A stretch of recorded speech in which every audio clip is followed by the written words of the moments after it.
Good afternoon, everyone, and I'm delighted to see you all here on this gorgeous, gorgeous afternoon. I'm Lucinda Barnes, Chief Curator at the Berkeley Art Museum and Pacific Film Archive, and it is my very great pleasure to welcome you to this, I think you'll see will be a very exciting and eye-opening program this afternoon.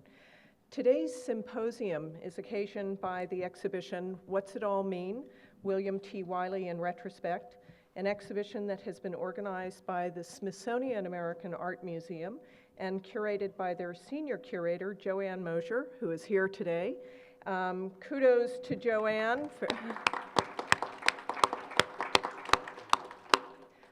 for this wonderful and insightful exhibition, the result of some 5 years of focused and diligent work. And I hope many of you have already seen the exhibition. If not, I hope you'll find time to spend time in the galleries, in our uppermost 3 galleries of the museum. The exhibition will be on view through July 18th. So you'll need time to come back again and again and again to see the work, but you will have time too. The exhibition spans the full scope of Wiley's enormously vital career, including more than 80 drawings, paintings, watercolors, sculptures, installations, prints, book collaborations, films and videos, and even a Wiley-designed functioning pinball machine.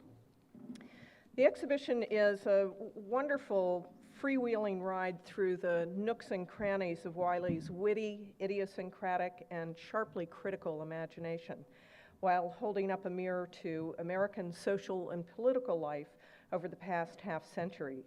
And we are indeed honored to present this 50-year survey of one of the most singular artists of our time and a beloved Bay Area figure and national treasure. This exhibition's organization and circulation is supported by the Andy Warhol Foundation for the Visual Arts. The Berkeley presentation has been made possible in part by Nancy and Timothy Howells, Nancy and Joachim Bechtel, Phyllis Friedman, Charles Coles, Gretchen and John Bergruen, Rosalind C. Swig, and the support of the BAM PFA trustees. And I also want to mention the beautiful and thoughtful exhibition catalog with essays by Joanne Mosier, John Yao, and John Hanhart, and that's available in the bookstore, so don't miss that. In addition, we have a lovely gallery brochure with a terrific essay by David Littlejohn, author and critic and Berkeley professor emeritus, and David is here as well today, too. Thank you, David, and thank you, Joanne. And before introducing our speakers, I want to acknowledge and thank the tremendous Sherry Goodman, Director of Education and Academic Relations, who, as always, has created a really unique and spectacular program today. Thank you, Sherry. And my very great thanks to the subject of today's program, William T. Wiley.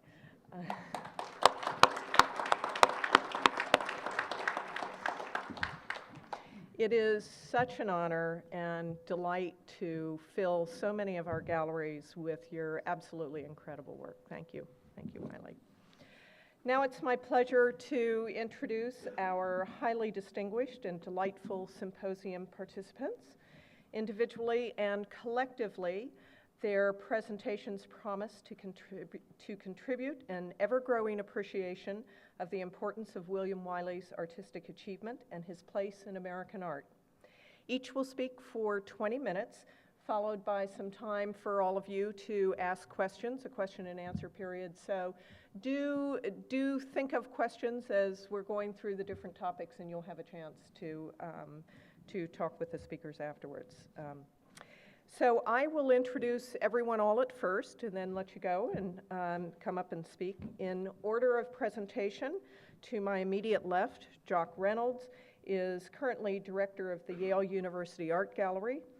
The gallery, Yale's gallery, has seen enormous programmatic and physical change under Jock's leadership of the last 10, 12 years.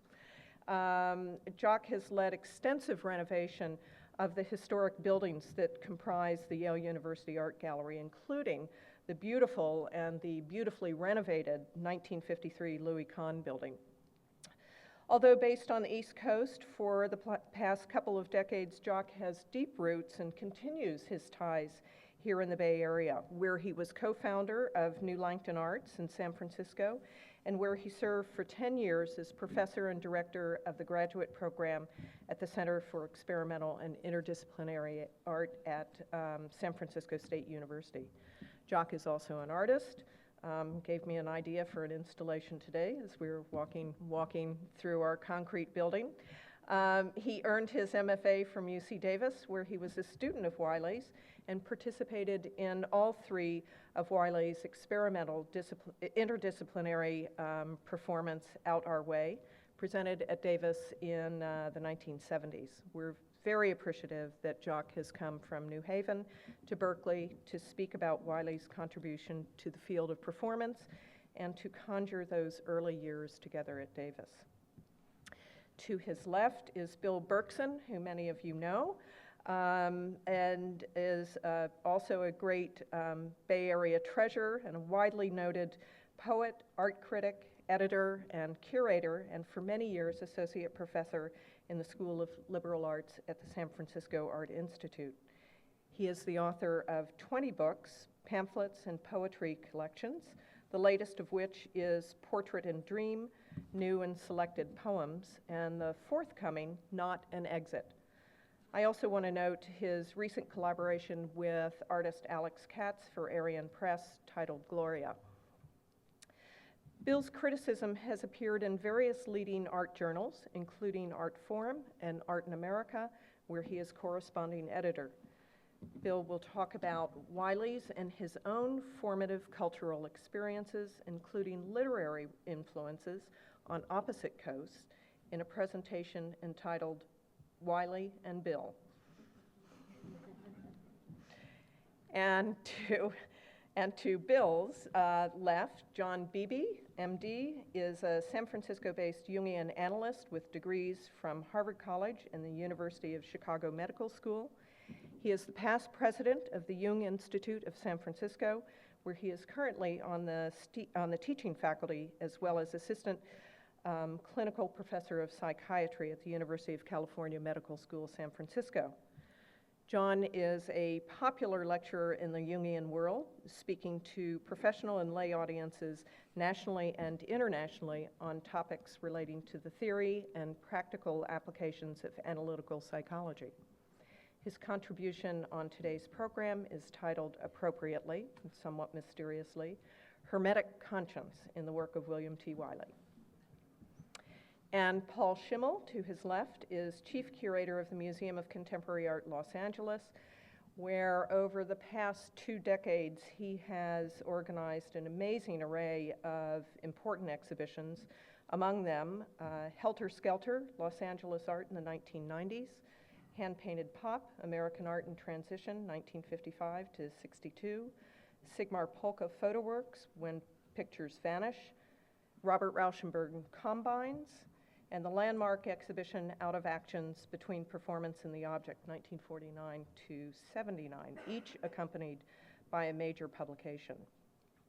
Previous to LA MoCA, Paul was chief curator at the Newport Harbor Art Museum, which is now called the Orange County Museum of Art, where he also left a legacy of important and eye-opening exhibitions. Paul is working on a new project, and I believe the title is, as it stands right now, a very expansive project entitled California Uber Alles, Art in the Age of Pluralism, 1974 to 1981, and I'll let Paul comment on that. Good title. Paul will be speaking today about Wiley and storytelling. And our final speaker is Wanda Corn, Professor Emerita at Stanford University, retired from teaching in 2007. Wanda continues to guest curate major exhibitions, such as in 2005 and 2006. She transformed her landmark book, The Great American Thing, Modern Art and American Identity, 1915 to 1935, into a museum exhibition. Other exhibitions and books include The Color of Mood, American Tonalism, 1890 to 1910, The Art of Andrew Wyeth, and Grant Wood, The Regionalist Vision. Wanda is currently preparing an exhibition and book for 2011 titled Seeing Gertrude Stein, 5 Stories, for the Contemporary Jewish Museum of San Francisco and the Smithsonian's National Portrait Gallery in Washington, D.C. Meanwhile, her new book, Women Building History, Public Art at the 1893 Columbian Exposition, will be published by UC Press this fall. We're delighted to have Wanda back in the Bay Area and delighted that she has been able to take time from the Clark Art Institute in Williamstown, Massachusetts, where she is currently a Clark Fellow. It's great to have her here to speak on text and image in Wiley's art. So all of our speakers will go through 20-minute presentations, and again, we'll have a question and answer. And so now please join me in welcoming our distinguished speakers. Ready to go? Thank you.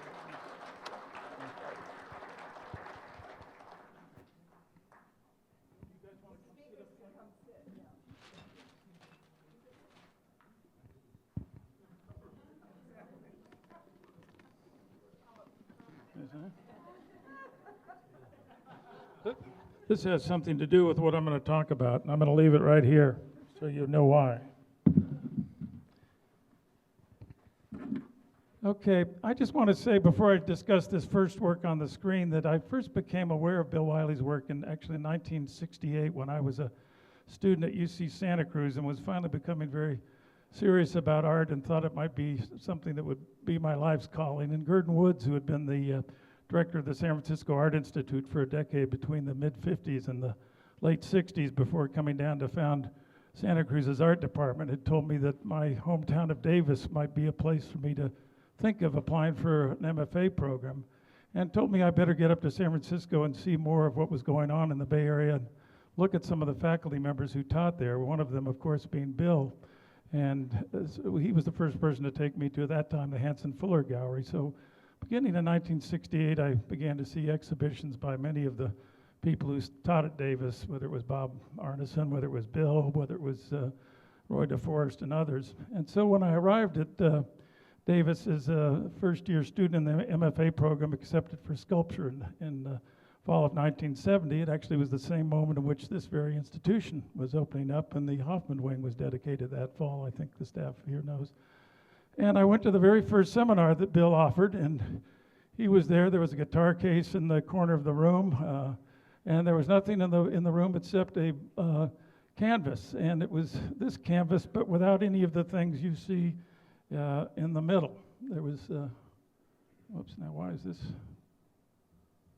Okay, none of these things were on the canvas at that point, and it was just a blank canvas painted gray and divided into the sort of grid and sort of with a wooden edge to it. And Bill introduced himself, and all of us in the seminar introduced ourselves to each other. And I think there were, if I remember, Debbie Butterfield, John Buck, Chuck Forsman, David Story, Jimmy Jalapeno. It was quite an amazing group of young students where we met that first night. And Bill said, we're all going to be here as students and young artists together. And I thought we might start our time together working on a painting in collaboration. And so I've sort of made this blackboard-like tabula rasa, and I invite you to pick out one of these squares in the grid, and there's a tube of white paint in the room, and see what you can do.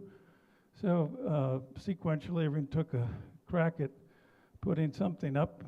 Most of them you can see tended to be portraits, and Jimmy Jalapeno actually pasted a photograph onto the piece. But being a sculptor, I wasn't sure what I should do, and I was somewhat of a quandary, and I actually didn't do anything to it that night. And I went back to my studio and thought about it. And the next day, I made something up, and I brought in what became a ledge in which you would put the blackboard erasers. And I printed onto it, while he looked on, I just couldn't do it. And I got 2 blackboard erasers, and on one of them I put Chalk Talk, and the other one I put Jock Talk on it. And I left it there unannounced, and those, of course, referred to my own name, but Chalk Talk resonated with me not just because of Wiley's wonderful invitation to participate in this, what seemed to be a first object lesson with him, but I was also playing on Davis's rugby team at the time, and we got a lot of chalk talks from our coach, needless to say. So the next week when we came into seminar, people had added some things. Not everything that you see on the painting was done that first night. As a matter of fact, I think Jimmy Jalapeno's photo might have been added on later, as my piece was. And Bill came in, and he had this to-my palette, sort of wooden palettes with paint on it, was added later. But more interesting to me, after that evening, which also I should say included a wonderful series of musical performances. While we were trying to figure out what to do that night, Bill was playing songs on his guitar, he was playing harmonica, and over his head he swung on a string a blade of pine that had been carved into some shape that when he swung it, it created the sound sort of like a hornet or a bee, and it was, I think he told me, if I'm remembering correctly, it was the kind of toy American Indians would make for their kids to amuse them. So the next week when we came in, there's more things that happened to this work, and there was a stool in the corner of the room, and on it Wiley had made a dunce cap, very much like the wonderful ones that were printed by Electric Works and were the party favors last night at the BAM gala. So this notion of sort of learning a lesson and whether you could, be a bright student or be a dunce or be a fool or make a mistake was very much, I think, sort of in the air, and Wiley nurtured that. And I'll have the next image, please. The other thing I did was when I came back the following week, I gave Wiley a blank slate. And it's the kind you can buy at any, dime store thing. It was just a simple wooden frame on it. And there was nothing written on it. And I handed it to him, and I said, Bill, I learned my lesson.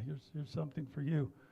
And about a couple of years later, in 1974, I think it's interesting, you can see this was one of the first prints he did with Landfall Press. He said, I hope you learned your lesson in 1974. And if you notice, he's actually done 1974 over 1937, which is his birth date. And it's things like putrid. There are all kinds of funny little jokes in here, including a little thank you to JR over here, and he sent me a copy of this as a gift, and it began what's been a long exchange around this idea of being teacher and student and learning or not learning one's lesson. And let's go ahead with another image. Around the same year that Wiley was teaching this seminar, he was becoming a very close friend with another very important professor at Davis, Daniel Snyder, who you see to the right here. Dan had trained at Yale as a painter and been abroad as a Fulbright fellow in Paris and Berlin. He'd worked for the Berliner Ensemble and then the Channel 4 and the Goon Show and People in London. He was hilarious. He enjoyed punning and all kinds of things the same way Wiley did. And the two of them started to encourage us, both drama and art students, to start performing with one another and gave us access to the university theaters. And this is one of the very first Out Our Ways, in which, if you know Wiley's costume, he's not yet Mr. Unnatural, but he looks with these pants a little bit like the guy out of the great Blondino, morphed with a Tiepolo hat or something. But he's already dragged onto the stage an enlarged dunce camp, if you see here, with dunce spelled backwards. And in fairly soon order, Dan and Bill Morrison and I and Jimmy Jalapeno became sort of the central figures in what became these large-scale sort of visual acts, vaudeville kind of things we did at Davis, and they became made-season drama productions in which we do 30 or 40 different bits of visual shtick or music, and Bill became really sort of eventually an MC in the guise of Mr. Unnatural, who sort of helped move everything along and tie a lot of it together. Could I have the next image, please? Here you see him in one of the first Out Our Way performances, where he's, of course, got his dunce cap on with dunce spelled backward. The kind of calibrated rod you often see as an element in paintings is something he's carrying as a staff. He had these enlarged sort of Japanese clogs. He had a silk robe on. He had a theatrical nose, and of course, he also had a slate, the same slate we'd exchanged. He had a larger one, and it was on a thing around his neck, and he had chalk and harmonica. And here it says, on the phone, he's describing as someone singing to a stuffed, what's the dessert with the An eclair, yeah, this is an eclair, and I can't remember who it is, but someone's singing this song to a sort of Oldenburgish eclair on stage, and Wiley came out, to sort of speed the next act on, and he comes on with these clogs with a wonderful sort of percussive sound, and lets you know that this guy who's singing really is on the phone, and gets him to move on pretty simply. So go ahead to the next image. And I just wanted to show you one or two of the things. We were all invited to do things, and a lot of them were singing acts. Some, we had, flambe dinners were cooked on stage. Billy Barty, the dwarf actor, acted as MCs one year. We had musical saw players. There was anything you did, you had to do well was sort of the idea, but you could do any kind of thing you wanted. And a lot of what we did were visual things using aspects of the theater lighting. I was taking design and lighting courses with Dan Snyder, and these were different pinwheels I'd made of very thin cut lumber, and go ahead with another image, depending on how you lined up with one another with Linnebach projection screens, and go ahead, do it again. You could cast the image of these things front to back, from the whole back of the theater to the front of the theater. So here Wiley's dropped his dunce cap. He's just in his boxer's fight. He's in his fighting trunks here, participating in the piece that had about 7 of these pinwheels going, and these images are literally phasing back and forth in scale. If you were in the theater like this, they would be, 25 feet high. This is me in shadow from the back of the theater. So go forward again, if you wouldn't mind. And you can go forward again. So a lot of these things just sort of changed slowly in time, and people wandered around. It was somewhat, I guess, with a bit of improvisation you might have found in a Cunningham improv, or the kind of dance that was being done in a lot of sort of experimental circles of theater and performance at that time. We had a wonderful time doing these pieces. Okay, we'll go forward again. And Wiley, again, he would keep coming out, and here he is, last night he played a tune on the harmonic. He'd come out and play a song. It was, we drew the curtain and got ready for another thing, and here it says, "Touch yourself," right? So he's put a new little thing to think about on the slate. So the slate becomes something of a prop, but it also becomes something that Wiley uses in his painting and in his printmaking, and he uses it in the performances, and the use of language and humor and a way to present different kinds of information in the midst of this theatrical production certainly caught the attention, delight of the audience, and it really affected a lot of us who were young students at the time. Let's go forward again. I just want to show you just one other of the many, many things we experimented with, thinking about sound and the funny things Bill had done with improvised sound. These are 16-foot boards that I found, and I don't know if you remember the little things you can buy in dime stores, but they look like sort of a half a can of soup, and if you turn them upside down, they make the sound of a cow, like moo, moo. Well, if you hot glue about 15 of those on a stick and turn them all over at once, you can imagine the chorus you get. And if you get about 8 or 10 of those going and everyone starts shaking them, go ahead to the next slide, you get a really raucous and wild sound starting to happen. So again, we would sort of pirouette in sort of a dance-like configuration, improvising and snapping these things and letting them bounce up and down. So here again is, Bill and myself, manipulating our moo sticks, and as were the other artist participants.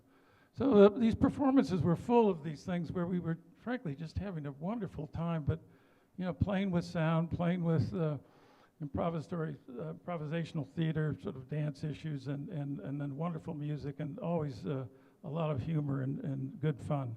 Let's go forward again. So, coming out of this is 1975.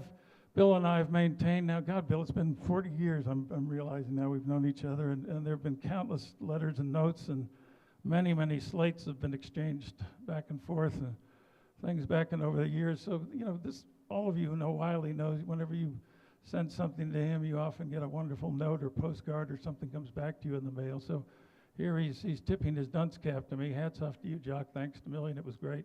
He's thanking me for a record. It happened to be a Gary Stewart record. The hit song on it was "She's Acting Single, I'm Drinking Doubles." Only he says here, he's acting double, I'm thinking single. Your pal, Mr. Unnatural. So Bill starts to use this image, in correspondence with his friends, and it starts to come into his prints at Landfall. I think if you go forward, I think the first print from Landfall comes in 1976, and this is that. And if you look careful, you see, I can't quite figure out, Bill, what this says. Maybe you can enlighten us later, but Mr. Unnatural's here taking a bow on the stage, and he's in full performance, tipping his hat again. And back here you see some of the things in theater, the sandbags and the battens you lower up and down, and reference to how we used the theater when open up different parts of it to the events we were doing.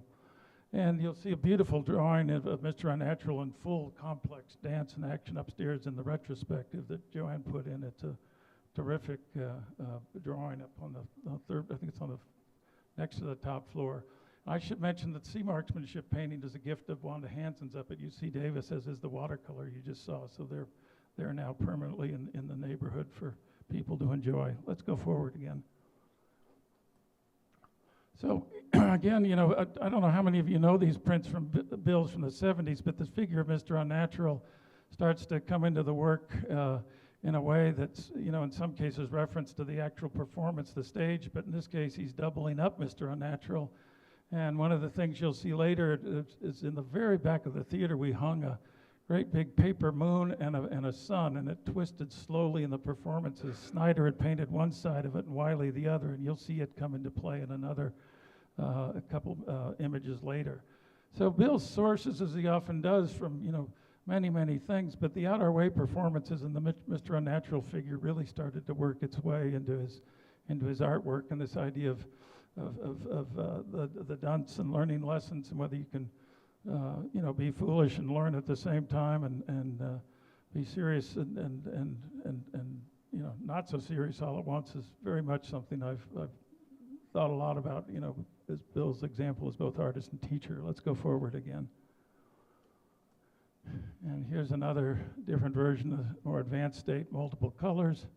Again, very typical of Wiley. He doesn't usually do something just once. He'll push it around many ways, keep improvising with both imagery and color and form. And then let's go forward again. Just showing you a smattering of this. In this case, Wiley's printed a self-portrait of himself as Mr. Unnatural, and he's holding the slate. This is printed on a chamois, leather chamois, and here he says, "I hope you learned your lesson." And here's the infinite possibilities for how that might transpire, right? And then let's go forward again. It's appropriate, particularly to the Berkeley Art Museum, that one of the first prints of Bill's I remember seeing and really coveting was this wonderful print he did called "It's Only a Paper Moon." It too was done on chamois, and it was done as a benefit for this very museum. And I believe at that time it cost $400 you could buy one of these for. It's a fantastic piece. It's in the collection here. Whoever else is lucky enough to have them should be very glad. And so this was the combination image I mentioned, that Wiley painted one side of the moon and Snyder did the sun on the other side, and this would rotate in the Out Our Way performances. We had a fantastic pit orchestra called Dick Bright and his Sounds of Delight. They went on to be quite a big hotel band in San Francisco after they graduated. But we would have singers, and they'd come out and do a really totally credible version of "It's Only a Paper Moon," and that became the theme song for one of our Out Our Way performances.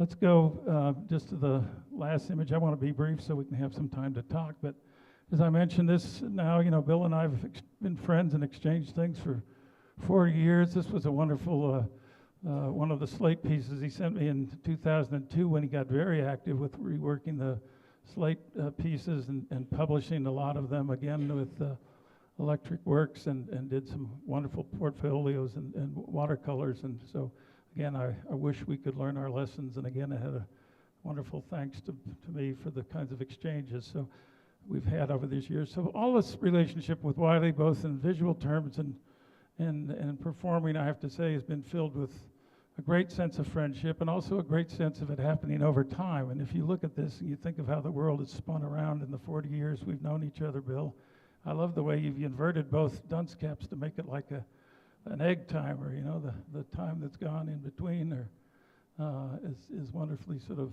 played with in the image itself. And I'm just glad to be here and celebrating with you and so many friends. You've been a dear, dear friend and a great, great influence on me as both an artist and teacher. Thank you so much.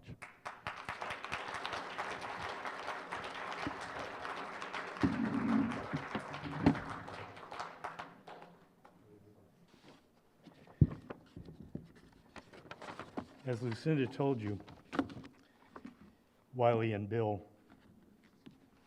yeah, I guess that'll work.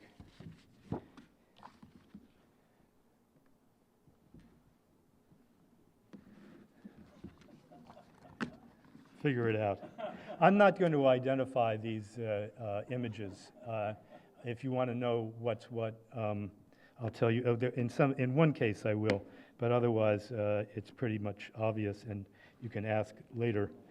I have an epigraph for this first part, which is from John Ashbery, the beginning of a poem called Our Youth, which goes on, of bricks, who built it? Wiley and Bill, because at some point William T. Wiley decided to go by the name of Wiley, reflecting perhaps an animated cartoon sense of self, or else the grown-up knowledge of being a person of many turns. Just as calling myself Bill settled on as I turned 20, satisfied various infantile cowboy and movie star fantasies, and a more contemporaneous quick study of the lowered pretensions to authority in late 20th century literature and art. Accordingly, contemporary poets and artists were signing in with names like Larry, Jack, Andy, Joe, Nicky, Ed, and Mel. As young boys, Wiley and Bill were known to friends and relations as Billy, or in W.T.'s case, Billy Thomas. Both left-handed, there, or we're, a little 2 years apart in age. Wiley was born in southern Indiana in 1937, Bill in New York City in 1939. Quitting the Bedford farm, the family car took Wiley zigzagging from Texas to the upper reaches of the Pacific Northwest. Bill's mother and father came from Indiana and Chicago, respectively. Both Wiley's and Bill's births synchronized with important world events. Wiley's with the late years of the Great Depression, Bill's with the start of the Second World War, which effectively ended many of America's economic woes and sealed its fate as a superpower. In 1956, when Wiley entered the California School of Fine Arts, Bill was in his last year of prep school. Wiley and Bill are contemporaries with a difference, close enough in age to have shared many of the same historical circumstances, distinct and far enough apart, especially geographically, to make for interesting tensions.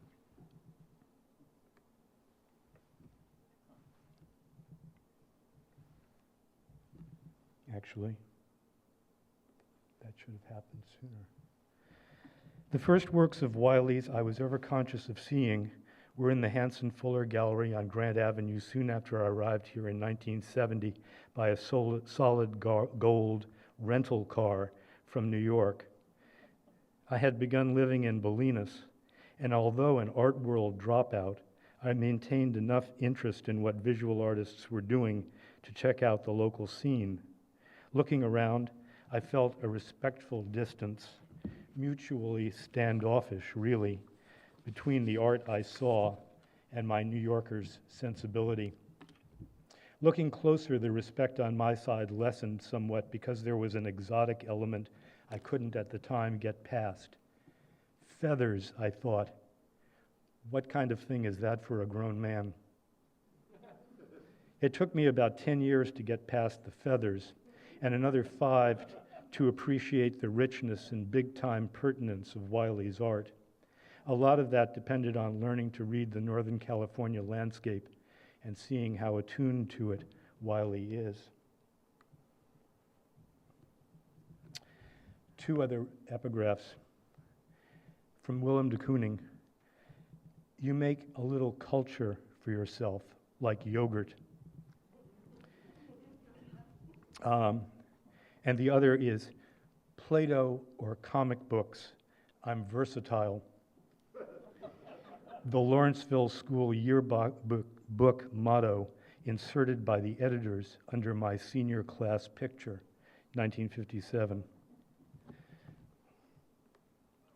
On the left here, you're looking at the bathroom bookshelves of Phong Bui, who was born in Saigon in 1964 and came to New York in 1980, immersed himself in American art and literature, and is now the publisher of an energetic monthly, The Brooklyn Rail. The first time I visited Phong's place on Commercial Street, I entered this room and was shocked to see a duplication of my personal student library in identical editions, the so-called quality paperbacks that were just then appearing on the market in my teen years. On the right, Steve Wolf's Fool the Eye sculptural rendering of the original Grove Press edition of Samuel Beckett's Waiting for Godot, which appeared in 1957, about 2 years after Wolf, like Phong, not of an age to be in sync with such things, was born. Most of the book cover images you'll see on the screen are Steve's work, done in metal or wood, printed, painted, or drawn in paint and inks. You can tell that Steve likes, beside Beckett, Duchamp and Magritte, Jasper Johns, and John Cage, all of them Wiley favorites too, though Steve approaches them from a far different angle. That's also Steve Wolf's, but The Mice and Men isn't. Mary Hull Webster sent me Wiley's list, compiled for the museum bookstore upstairs, of books that have been important to him, some of them clearly from way back, some actually on the bookstore shelves today. You can go up and see them after this and buy them. Looking at it, it's plain that at some critical point our reading lists diverged, never having been very close to begin with. For instance, on paper at least, Wiley doesn't read much poetry, which seems strange for an artist so attuned to the subtle changes words make within and between themselves. Where our enthusiasms agree is almost always arrived at from different vectors. Wiley, for instance, would have understood Mark Twain's Tom Sawyer and Huck Finn and John Steinbeck's Of Mice and Men, all high on his list of early readings, as inhabiting familiar territory, the ground of his family travels in the 30s and 40s. But encountered by Wiley as a junior in high school in Western Washington State, the New York Sophisticates and Stone Suburbanites in Catcher in the Rye and other Salinger writings, despite what sympathies their inward states may have provoked in him, were bound to be exotic. For me, the reverse was true. In both spirit and place, an irritable kid from Manhattan psychologically adrift in a New Jersey prep school, I myself was Holden Caulfield, whereas Twain's and Steinbeck's figures were only just believable literary creations with whom I felt no particular connection.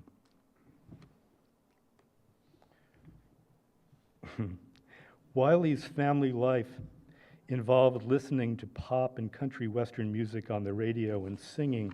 Our kitchen radio was tuned to Jack Benny and H.V. Kaltenborn, and the only music in the house was in my room down the hall, show tunes on the phonograph. Wiley picked up on his brother Chuck's harmonica and learned the guitar chords of Unchained Melody. I was an only child and had no hands-on musical skills. Wiley's mother read him Marjorie Kinnan Rawlings' The Yearling, and soon enough he was reading on his own and drawing pictures in the back of the car. Having fewer alternative distractions, Wiley's life as a serious reader probably began many years ahead of mine, which was delayed by a certain mental listlessness and television. What we had most in common, being of our time, were the movies and the funnies, comic strips in newspapers, comic books, and the brilliant transformations in the big screen projections of Disney and Warner Brothers animated cartoons. We both studied the calm heroism of Prince Valiant, he of the singing sword, the goofy and somehow apropos straight-ahead characters of Carl Anderson's Henry and Ernie Bushmiller's Nancy. For my part, anyway, great literature began with the panel-by-panel renditions of Melville, Poe, Robert Louis Stevenson, and others in Classics Illustrated. It's likely that Wiley's limitless taste for silly punning derives more primordially, certainly, from the funny papers than from Samuel Beckett or Beckett's mentor, James Joyce. But then Beckett and Joyce got theirs too from great cartoonists, those of an earlier phase.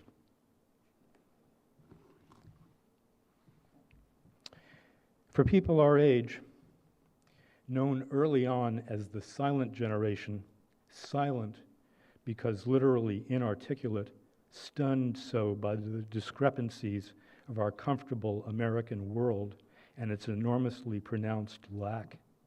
Everything in these peak years of empire appeared to be given, but the sense of what to do with the gift, call it permission or energy or life, plain and simple, not to mention what or how anything might actually happen.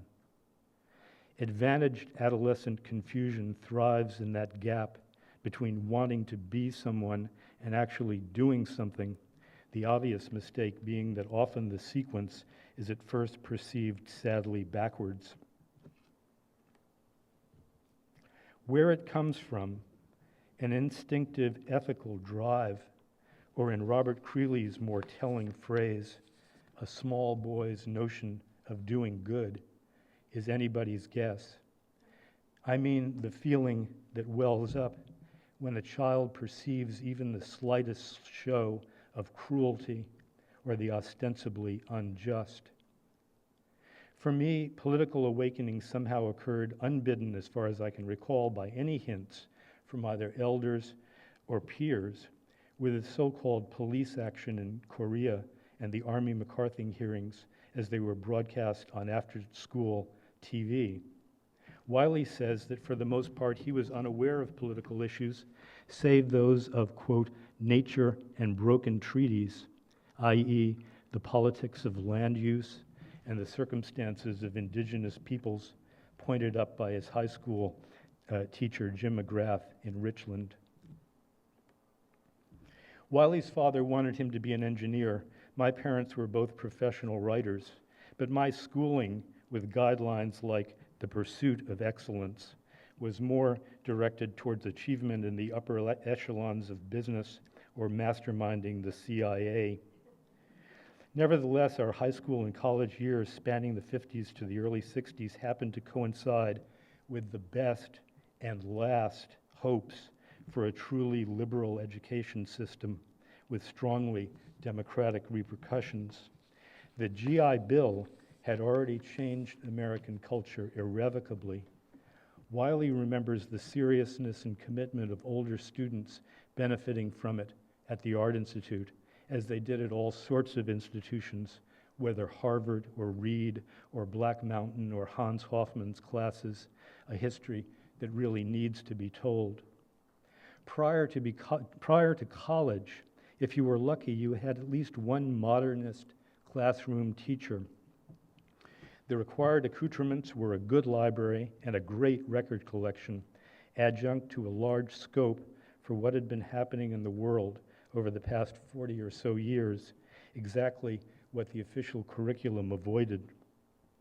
Wiley famously had the art shop teacher, McGrath, who turned him on not just to the Pacific Northwest School of Toby and Graves, but to Asian art, seeing the land, knowing about the Yakima, and outdoor sketching on the Columbia River and in the desert. Wiley recalls McGrath's bringing in albums by such singers as Yma Sumac and Edith Piaf, and showing him the extravagant graphics of the annual deluxe fashion magazine Flair, as well as Khalil Gibran's The Prophet, then and maybe still every sensitive young person's initiation into out-of-the-box, sexy spirituality. At Lawrenceville, John Bebe, who's here today, and my primary mentor, Frank Ruda, would enliven grim Jersey winter mornings with cuts from Mel Torme, Matt Davis, or Chris Connor on his record player. From him came Gertrude Stein and psychoanalysis. from another on the English faculty encouraging criticism of my very first poems. But the odder remnant, and what counted most in the long run, was the extracurricular mixed bag we somehow dragged in for ourselves, or handed one another as if by secret handshake, or else what we thought to be discovering for ourselves by chance was by some ungodly design finding us. In 1959, Rollo May taught a popular course at the New School for Social Research called Zen and Existentialism. 2 years before, addressing the first meeting of a seminar at Brown, Gerald Wheels told us, "You may not know it, but you are all existentialists." A year or so before that, I had wandered into a bookstore in Princeton, New Jersey, down the road from Lawrenceville, and picked up D.T. Suzuki's selected writings on Zen Buddhism, which jibes with Wiley's Finding the Zen of Paul Reps, Suzuki Roshi, and Alan Watts about the same time. In 1956, when Wiley arrived in San Francisco, Allen Ginsberg's Howl, written the year before, was, as he says, in the air. Wiley lived on Upper Grant, attended blabbermouth nights at the Place. Along with Howl, the key texts of 1956 were Walter Kaufman's Existentialism anthology From Dostoevsky to Sartre, Colin Wilson's The Outsider, the first English version of Sartre's Being and Nothingness, and Paul Goodman's vastly illuminating essay, Growing Up Absurd, plenty to start bubbling in youth's eager head. The core group of Beat Generation writers were based in New York, but the ethos had become identified with San Francisco. During the Thanksgiving break in 1958, I visited San Francisco ostensibly to secure a summer job on a local newspaper, but really to seek out the writers I thought would be here. North Beach was jammed with tour buses. The bartender at the Place, I later determined it had to have been the painter and art writer Newt Stiles. When I asked about some of the better-known beat writers, jerked his thumb as if to extend way beyond the East Bay and said, "They're all in New York, man." So there they were, Wiley among the gentlefolk and crazies of North Beach and Russian Hill, and Bill with the immodest sophisticates and bad boys of Upper Fifth Avenue and the Cedar Bar. Each in his turn was the new bright kid on the block. Each jumped from student days to being a teacher in his mid-20s. Wiley had his first show in 1960. 6 months later, my first book of poems came out. Well, enough about us.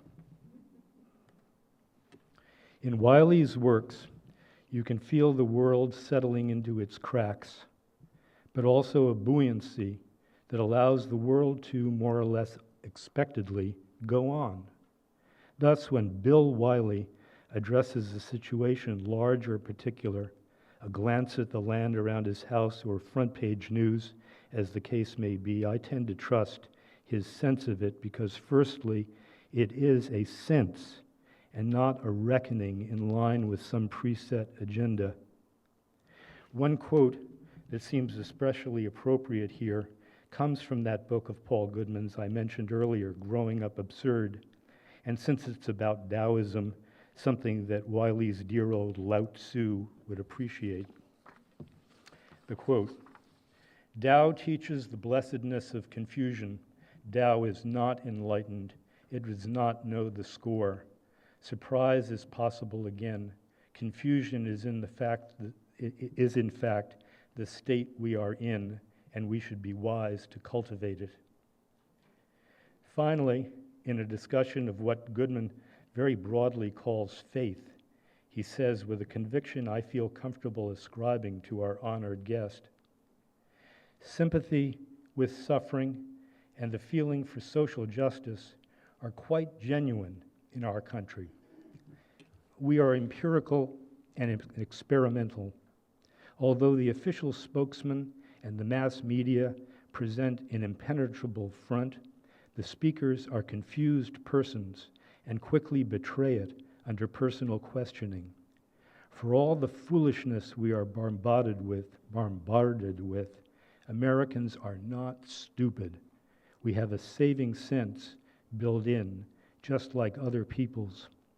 It's that saving sense that brings me here, among the rest, feeling lucky to know it in Bill Wiley's work. Thank you.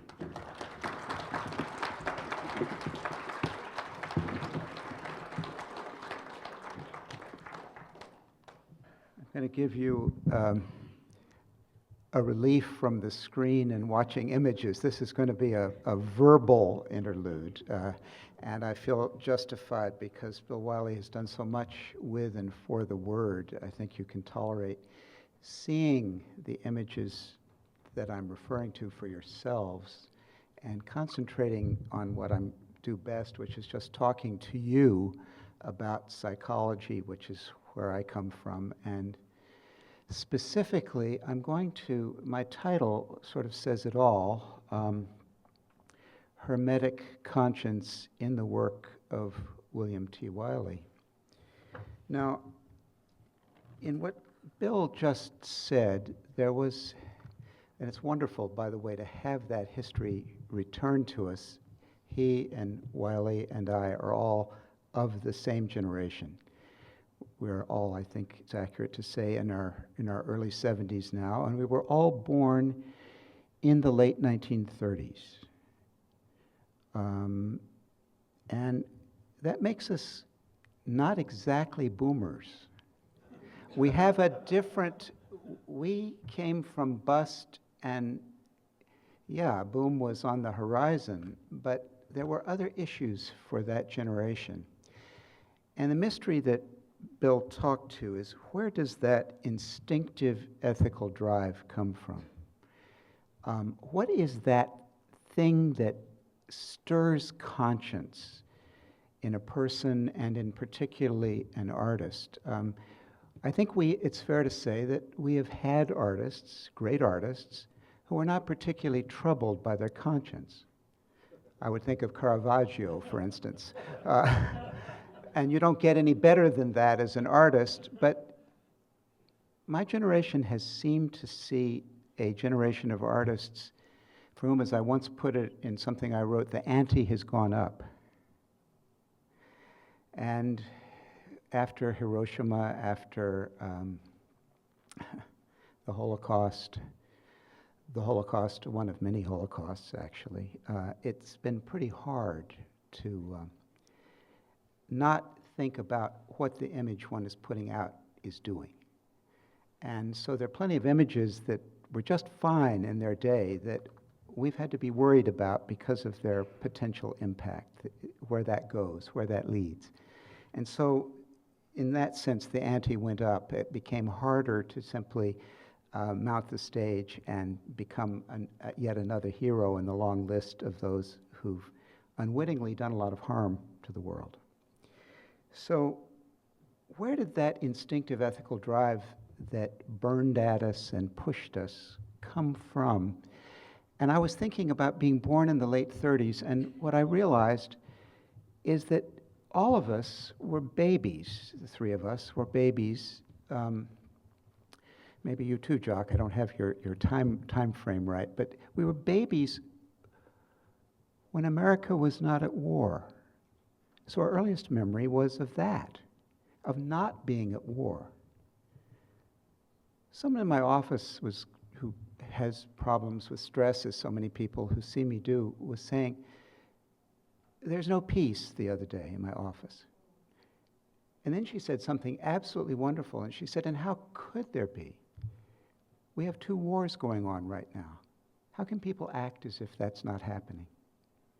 And that seemed exactly right. And so for those of us who've not known peace in so many years, to also carry the memory of a time when there was peace makes you wish to restore that radical integrity to the world in a different way, perhaps, than if you've taken it as the postmodern condition that we're just going to have what Orwell predicted, endless war, where we are pretty much now, and in two fronts. It's very Orwellian, our time. So, looking at Wiley's work as a Jungian, I found myself very interested in its alchemical aspect. And that becomes very clear when you get to the final floor of the exhibit and you actually see an alchemical image of the green lion devouring the sun, which is a rather late work. It's on a tapestry here. And that really is something that could have come out of the collected works of Jung as an illustration, Jung working on alchemy so much. So I'm going to trace the alchemy through the lens of conscience. Now, in doing this, I'm happy to say that I'm in an American tradition. People nowadays give Jung a lot of credit for having paid attention to alchemy as a spiritual process, which he thought was sort of a precursor of depth psychology, which he construed as a work on character. And of course, alchemy was a work on the character of metals, the attempt to transform them. It was not always recognized that alchemy was not just the precursor of chemistry in an attempt to create gold out of lead, as we often hear. The alchemists considered themselves natural philosophers, and they said the gold we're seeking is not the common gold. It was always spiritual, it was always philosophical. I think Kurt Seligman in the Word of Art, it was one of those who recognized that early. So it's not only a Jungian recognition, but it was Jung who applied alchemy to psychology, and he came from another colleague of Freud's, Herbert Silberer, who wrote the first psychoanalytic book on alchemy. And in that book, Problems of Mysticism and Its Symbolism, Silberer points out that the credit for the discovery that alchemy is actually a spiritual discipline and a work of ethical development actually belongs to an American, Ethan Allen Hitchcock, who was a major general in the Civil War and was actually in the Defense Department, the War Department, it was as then called, when Jefferson Davis was still the Secretary of War in the 1850s. And Jefferson Davis would not give him an extension to a medical leave, so he resigned from that department and went and did his other thing, which was to build up his library of alchemical works. He was a Swedenborgian who got very interested in alchemy, and he wrote this marvelous book on alchemy called Remarks Upon Alchemy and the Alchemists. Now, everyone who's ever studied alchemy knows that mercury, quicksilver, the alchemical trickster based on the god Hermes, from which we get our word hermetic. In fact, the idea of a hermetically sealed vessel comes from the idea that Hermes somehow was the god that sealed the alchemical vessel in which all kinds of transformation took place. It was Hitchcock who took the daring assumption that mercury, whom everyone studies alchemy, finds everywhere in the work. Mercury is doing this, and Mercury is doing that. It's sealing the vessel. It's dissolving the materials. It's presiding over the work at the beginning, at the end. In fact, that green lion, as we'll get to, is an image of Mercury doing his work, even to the point of eating the sun. Amazing, frightening image. Now, it was Hitchcock who said something that no one else has said, not Jung, and you won't find it in the catalog when this image is discussed, because the catalog is reading Jung's associate, Marie-Louise von Franz, and she never agreed with this point of view, but to me it's the centerpiece of the whole alchemical work. It was Ethan Allen Hitchcock, an American cadet at West Point and Major General, and then writer about alchemy before anyone else in this regard, and his Remarks on Alchemy and the Alchemists, published in 1857, so writing at the same time Melville was publishing, and who said that Mercury is conscience. And so this idea that the alchemical mercury, that is somehow involved in this process is conscience. And I would call conscience that driving, burning, instinctual ethical drive comes through in a couple of passages. Here's Hitchcock talking. It is called an incombustible sulfur, because in whomsoever the conscience is properly awakened, a fire is raised which burns and consumes everything. I think you may be thinking, as I am, about that wonderful, wonderful painting, Grebeni, The Burning Village, after Bosch. Another passage from Hitchcock, as the word mercury is used in several senses, so is that of fire. And if you read it carefully, you'll see that Hitchcock is making fire and mercury the same thing. They're not different things. In some cases, it means the intellect, but in general, it means the conscience of the individual. Sometimes it means what is not inappropriately called the public conscience, or it is the principle in the race, which is perpetual, surviving all fluctuations in society and government. It lives on in defiance of all sophistry and remains forever undisturbed by philosophical and religious disputes. I can't think of a better gloss on the work of William Wiley than those few sentences. Now, why is alchemy necessary? People who know a little bit about Jung say, oh yes, Jung, the collective unconscious, Jung, the man who gave us archetypes.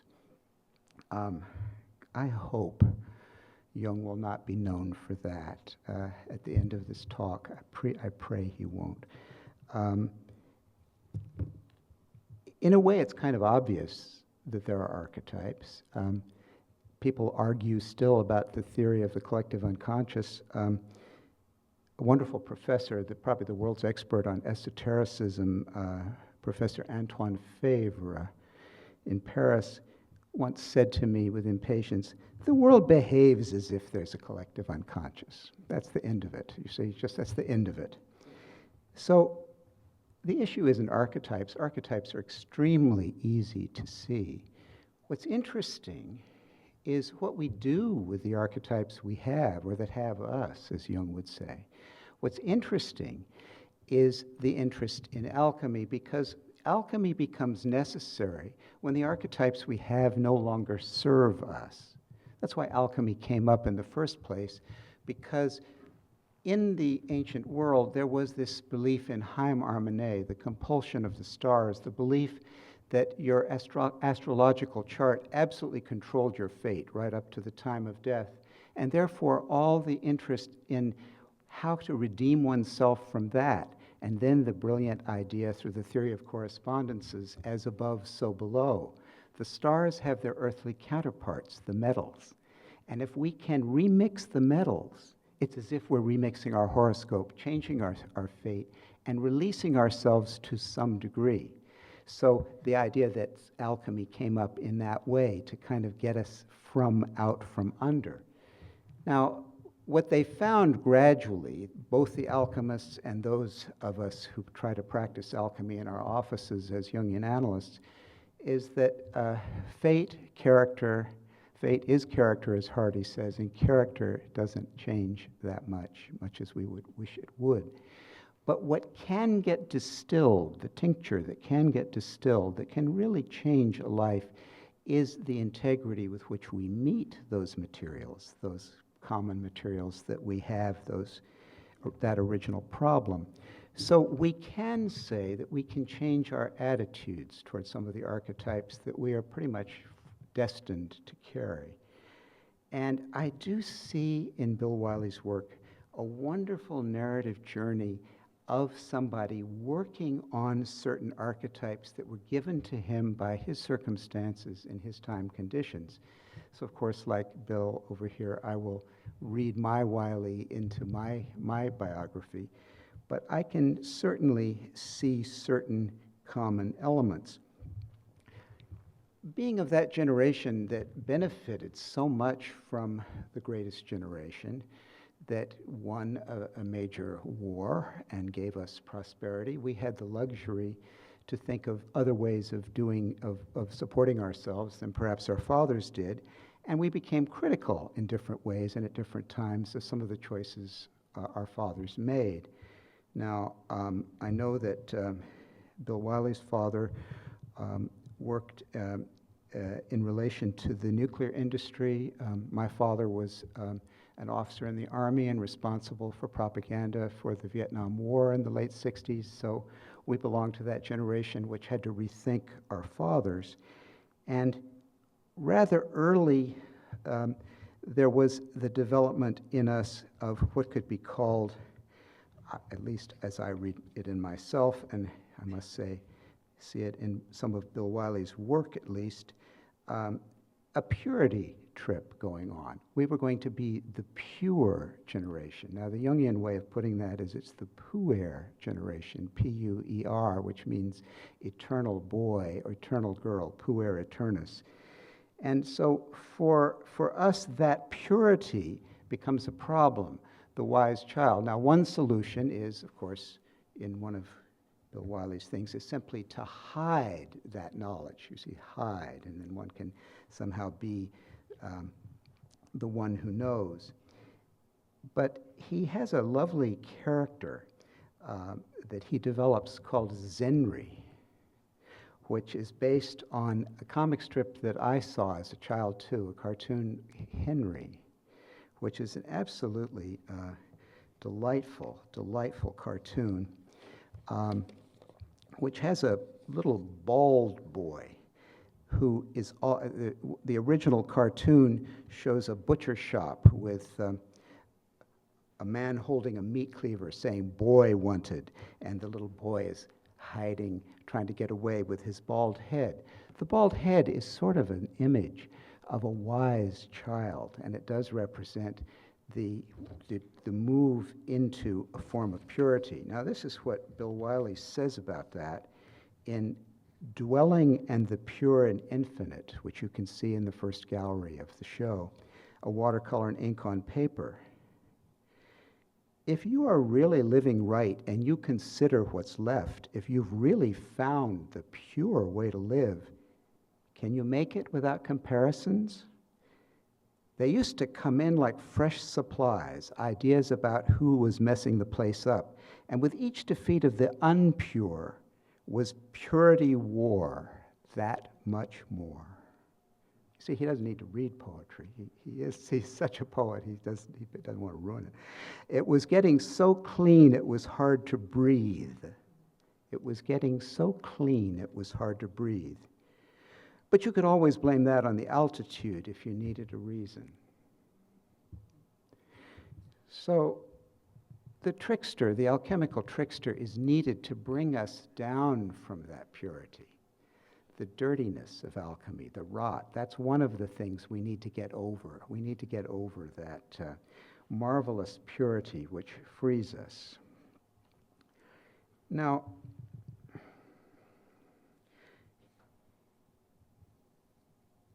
Zenri comes up again in what's left of Garden and Mirror, where we actually see a little image of Zenri looking very much like Henry in the comic strip.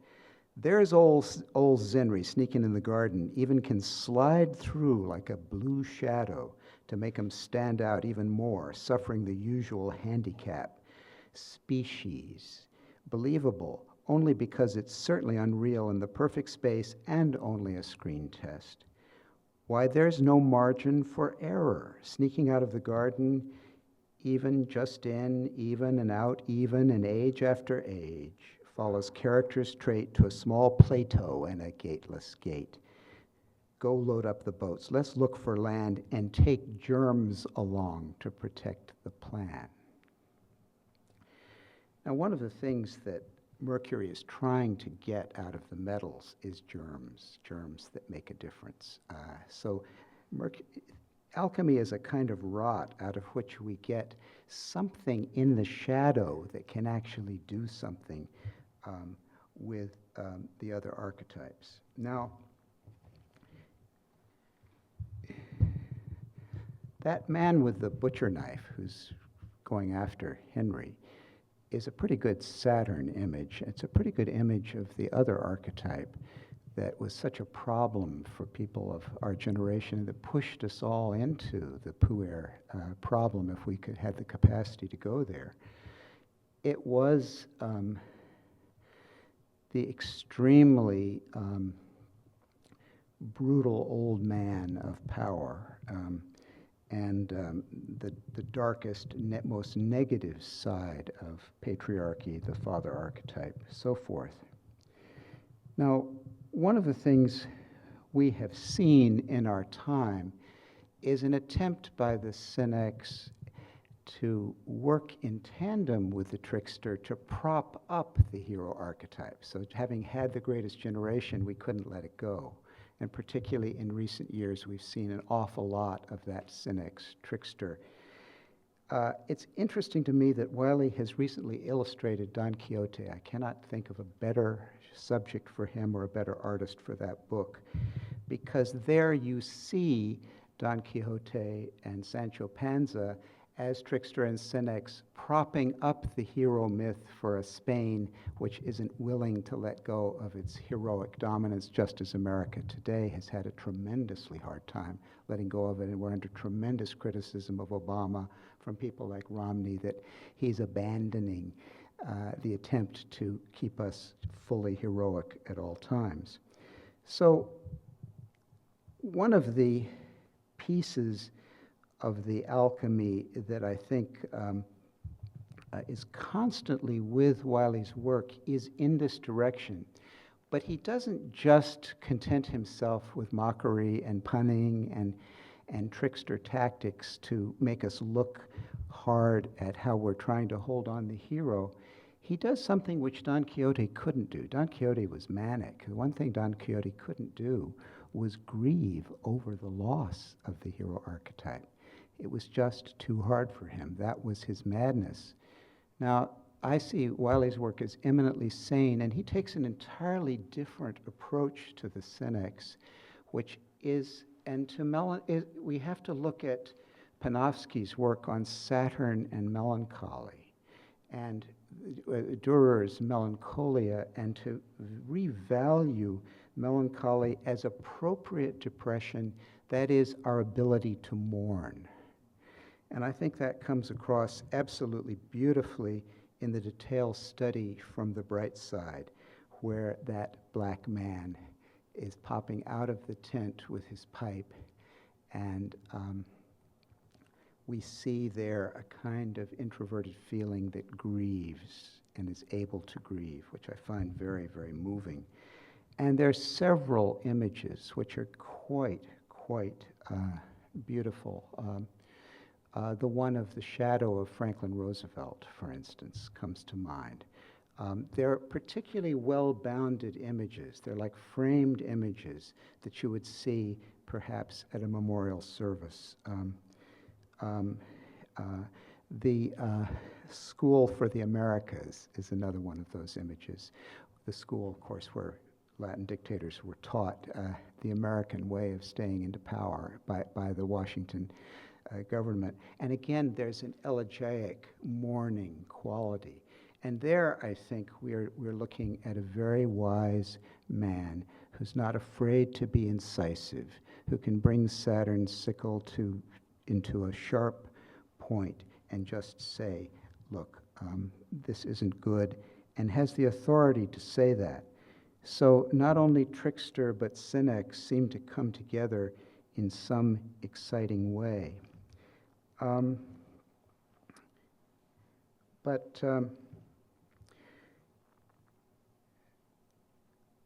More than any other place in which the archetypes that we have been dissolving and reforming in the alchemical way, I think we have to look hard once again at the hero archetype, at the solar hero, the triumphant,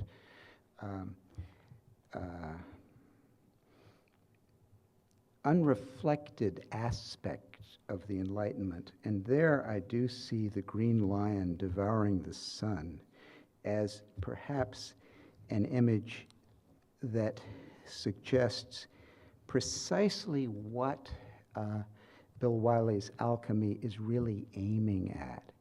It's some kind of reworking and reframing of the masculine principle itself in some important way.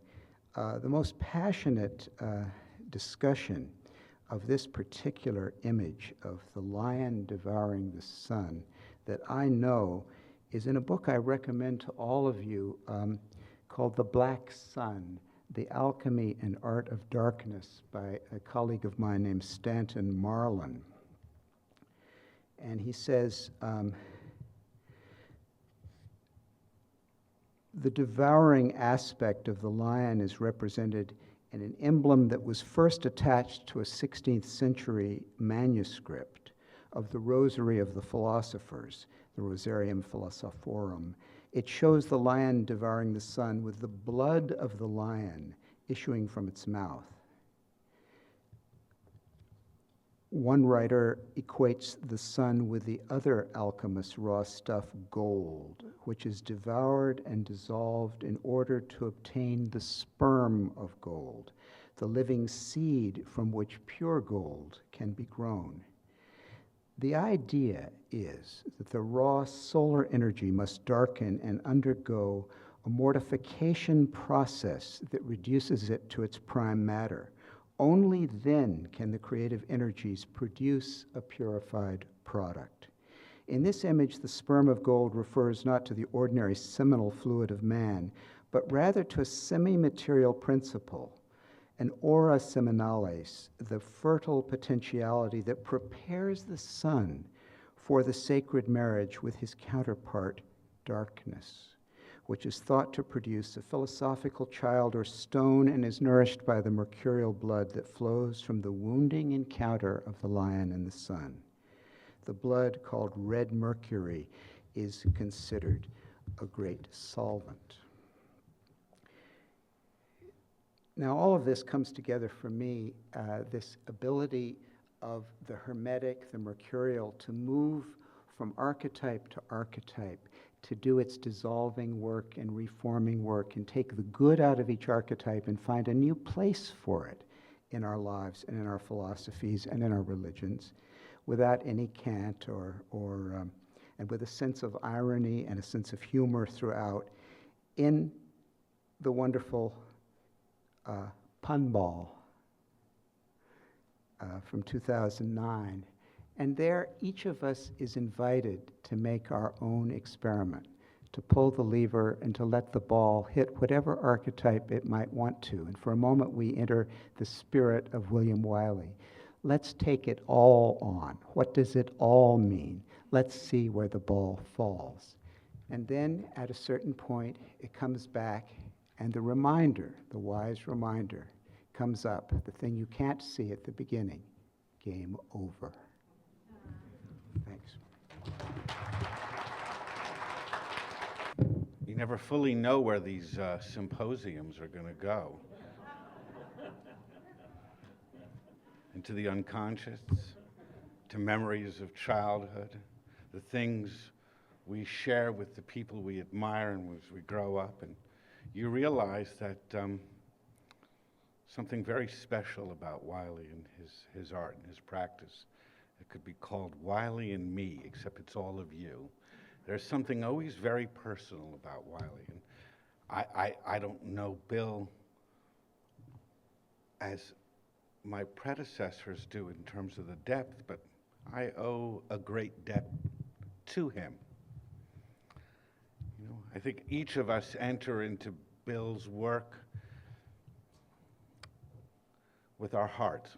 And that's something that maybe even the art world has a hard time with. It's sort of where do you put that? Because it means each point of entry is unique to each person. And you've heard that already today in what Jock and Bill and John have just said. For me, I was a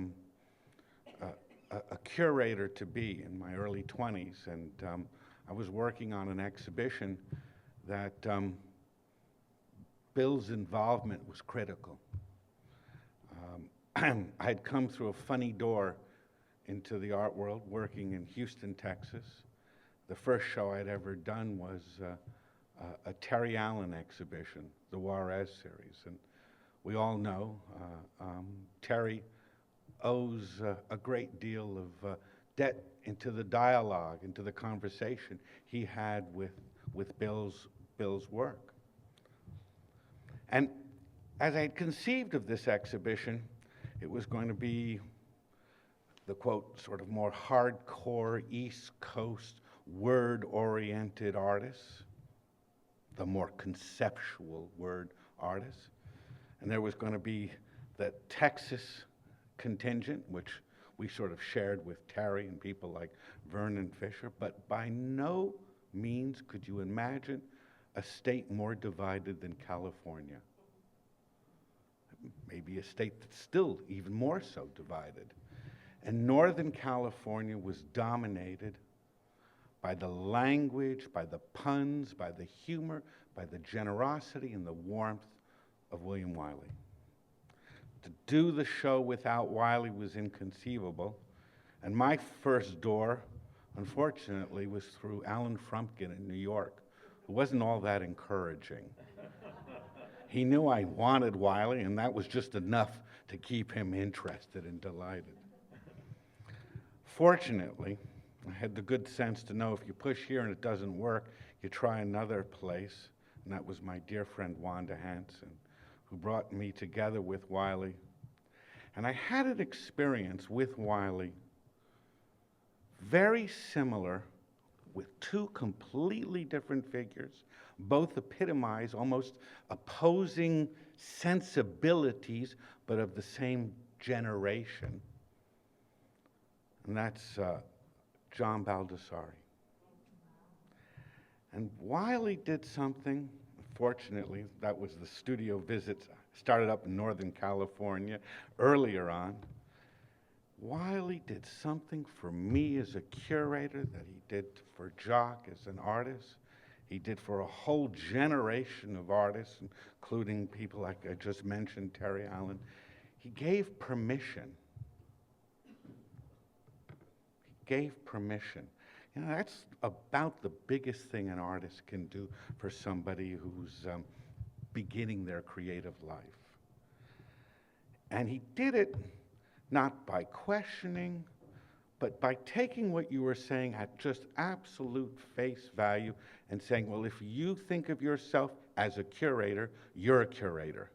And I had exactly the same experience with Baldessari. They come from very different worlds, but it was that same kind of philosophy as a teacher. The words are through deeds, and the deeds are through words, and that relationship between deeds and actions and words are, I think, the crux of these two very different artists' language, but have empowered a whole generation of artists and curators and critics and museum people who've come from this time.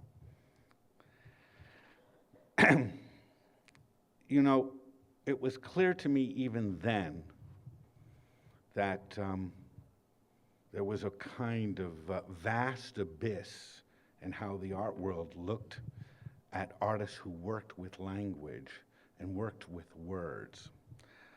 Somehow, go figure, art about art was somehow placed at a little higher place.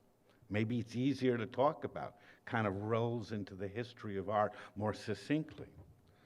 But that art that touches our heart and our soul, and maybe even more important, our conscience, our moral conscience, our social conscience, our political conscience, that's kind of harder to quite put a bow on. I don't know. Clement Greenberg didn't know what to do with it either. And Wiley has somehow, you know, you sort of talk about the clogs. It's an image that's sort of cumbersome. But he also skates through it too, you know? He also has like a thin blade, and he kind of cuts right through it. And I was looking at this very early work, and it's a funny long history, and I'm surprised nobody has recounted it thus far, beginning with this found object, you know, the useless, quote, slant step, and how it gets dragged around and revered and taken back to New York and becomes a kind of symbol, a profound symbol of what an object is and what informs it, the language, the words, the myth that surrounds it. Now, this particular slant step, not the one that's upstairs that has very kind of surrealist overtones and has sort of a strong, sort of obvious sexual content, but this slant step, it's just beautiful, kind of perfect when you read these words carefully hammered into lead. Don't underestimate the importance of a single object and its legacy with other artists' work. It's impossible. I know we have great Naumann scholar here in the front row. When you think about, you know, Naumann, and we know the influence that Wiley has had on Naumann, but just look at that little lead plaque that gets placed into a tree and the letters that are stamped into it, and you know that Wiley's language is there. I don't even think we could understand Naumann's work without those titles. And I think those titles, maybe even more than the form of Wiley's work, those titles are this real profound legacy that Wiley has had on artists like Naumann and others of his generation. But here you have this simple object, homely object, useless object, as he calls it. This piece, yeah, I know, they didn't call them sculptures back then, everything was a piece. This piece is dedicated to all the despised, unknown, unloved people, objects, ideas that just don't make it and never will, who have so thoughtlessly given their time and talent to become objects of scorn and innocent ignorance and never realized you hated them. Now, if this isn't a picture of the artist himself, I don't know what is. If this isn't a call to other artists to, in a sense, strive for that scorn, to create something of some derision, to know it's not about being, in a sense, embraced and accepted, but that funny kind of place that I don't know why all the Bay Area artists love it, Outsiderville, you know? I did a lecture at SF MoMA about 20 years ago.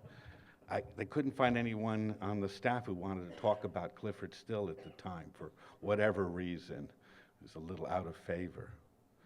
And the show, the lecture was about Clyfford Still and his legacy. And I'm showing works of Hassel Smith and beautiful early Diebenkorns and wonderful works by J. DeFeo. And you could see a profound impact that Clyfford Still had on these artists' work. But then I had one of those rare epiphanies, and I went, oh, it has nothing to do with painting. It has actually nothing to do with those objects. The real legacy of someone like Clyfford Still is to kind of know that if you're on the inside track, you're in the right gallery, you're in the right collection, you're in the right museums, you're in the wrong place as an artist. And I think that is Clyfford Still's legacy, and I think it's something that in some ways, you talk about the moral standing of an artist, that's a place where Wiley has always wanted to be, sort of on the inside looking out, on the outside looking in. I guess that expression, a riddle wrapped in an enigma. These are complicated, two-faced things. The slant step. What a beautiful object. What a kind of gift to all the artists of his generation. Now, a little odd to talk about Wiley and language and words and poetry and sentences, when in fact, is there anyone we know who makes more dazzling watercolors in this day and age? I mean, they're like stained glass windows, breathtaking but beyond your imagination. Is there a sculptor who makes things that are more improbable? Ooh, I do have a next slide.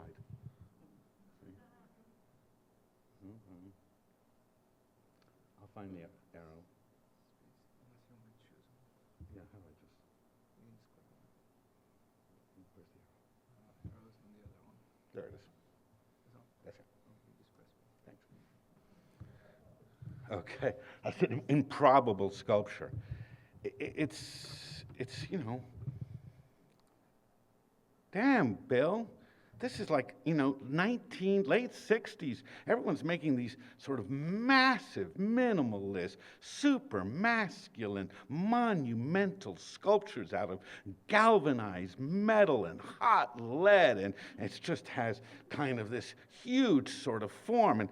And what are you making here? Sticks and twigs and branches, and it's a ship's log about a story that you heard driving to school, and a woman whose husband and she had made a boat, and the boat on the way to New Zealand. I'm confusing it with another ship story. I'll get to that one. The ship's log.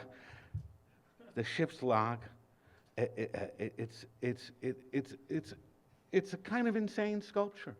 It has nothing to do with, in a way, what sculpture was about at that time. And the whole key to it is this little kind of log. You know what a log is? It's, you know, what would we know about the great explorers? I myself take great pride in having all of Yale University's reprints of Cook's logs. It tells you sort of everything, not just what happened, but how you got there, what made it, the process and the form all rolled together, which is what this marvelous kind of ephemeral sculpture, still based on words. One a little bit earlier, I thought I had the sequence right, the big drag, driving to school, hearing this story from a model. She and her husband had made a ship. I don't know what it is about Wiley and ships, if it's his language or the great love he had for somebody like H.C. Westerman, which is certainly a profound foundation on which Wiley's language has been built, without the sailor part, but the objects, the words, the kind of punning, and here you have this absolutely kind of just, okay, I know. Those boys in New York were making their primary forms and their primary structures, and here's Wiley with a kind of wry sense of humor, tying it into this sculpture into this kind of history, and what it is, it's a device to slow a boat down. You have the strings being let out of the back of the boat by this woman. It is a kind of an anchor that you're dragging, as the piece is called, and the big drag. And hidden inside of it is this story, this narrative, this history. And it's a little bit like maybe the story and the history and the narrative that is hidden inside every one of Wiley's works. I didn't actually think I was going to mention this work today until last night when I saw it, which is called Studio Space, very beautifully and prominently included in this exhibition. And you have this perfect sort of red square right in the center of it. And you have this studio, imaginary studio, the artist space, sort of emanating from there. And I thought, okay. So this is where Wiley really would like to be, that kind of Zen thinking, sort of the blanked out canvas in which this kind of pure experience emanates from. And I wish for you that you have found that. I don't think you have, because I go upstairs and I'm fascinated by literally the cascade of words that are the work that you've been making for years. The endless kind of phrases and thoughts and concerns and everything from the personal to the social to the public, and they actually just come rolling out of you. And I realize that while you are seeking this Zen place in your work, to close this door so it can be that kind of pure form, but in reality, you are somebody who has just the richness of language rolling through your head. And I think in every word, there's something closer to your soul and to your imagination, and that you allow yourself, in those words, the unconscious, as was talked about before, to come out very directly. And that is something we all share with you, and we thank you.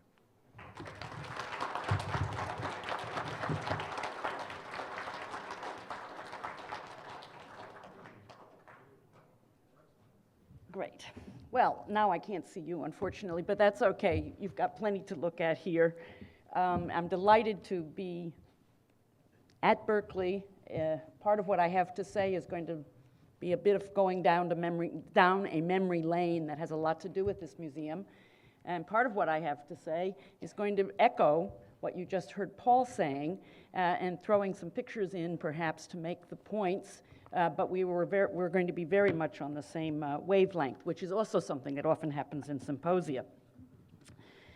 I too, well, I should say perhaps of all the speakers, I don't know William Wiley. I'm one of his many, many fans, and I've been in his audience. Most recently, I was able to be there for the opening of his exhibition at SAM because I was living in Washington, D.C. at that time, or I was on a visit, I can't remember what. But in any case, I was able to be there.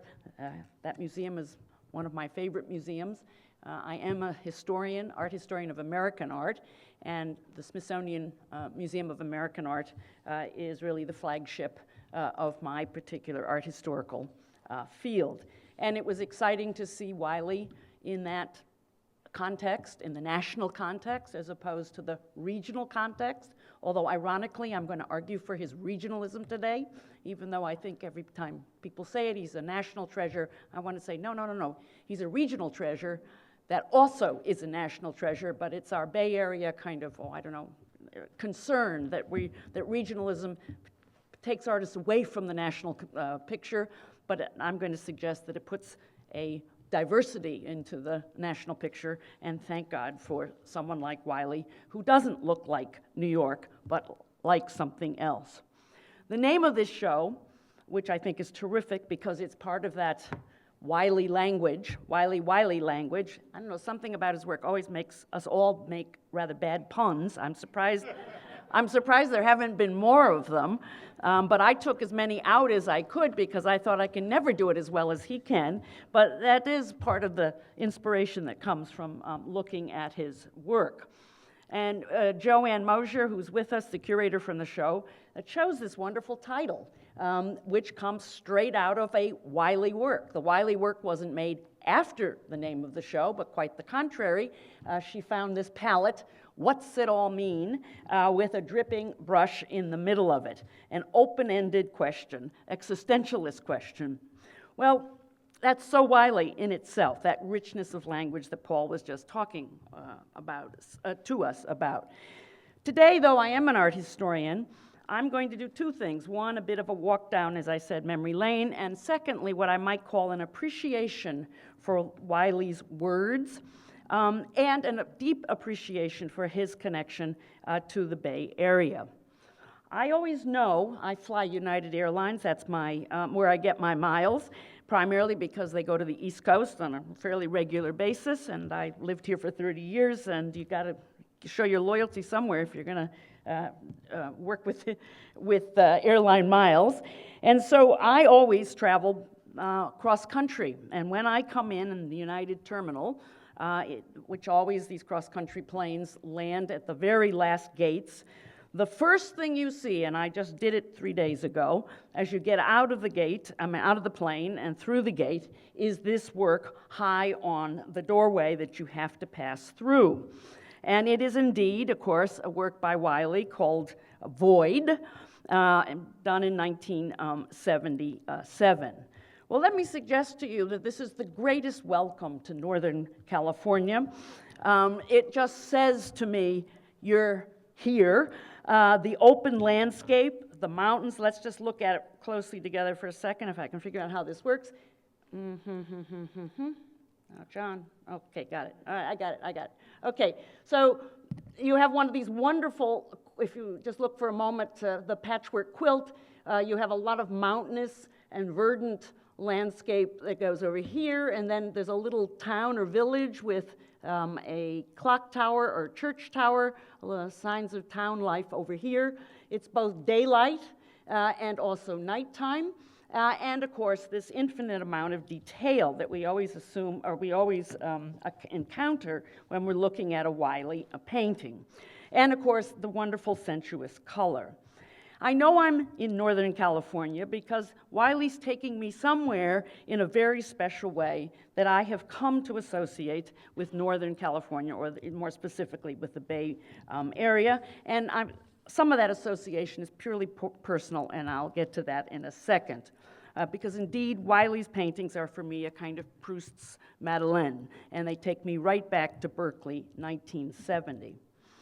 I know this is Wiley because he doesn't make it easy for you to just breeze by the piece. That is, if you refuse to breeze by because you're a busy traveler, but if you stop, and there's so much going on and so much to see. There's even in the details a skull and a skull over here, and a tombstone. Is form is void. There's a teepee that you can pick out in the center.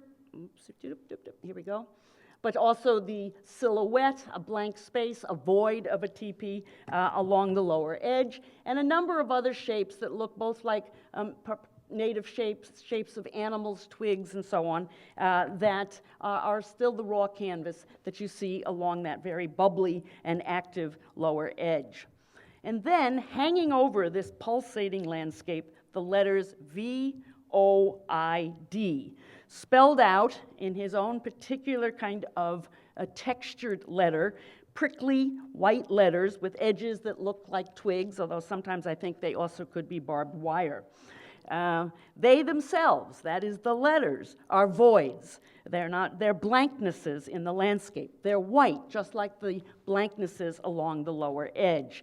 And they're empty spaces, void spaces in a color-filled panorama.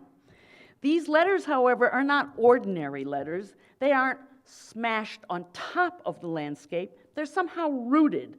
They don't stand still, they bend, they lay down in the very mountains that they live in.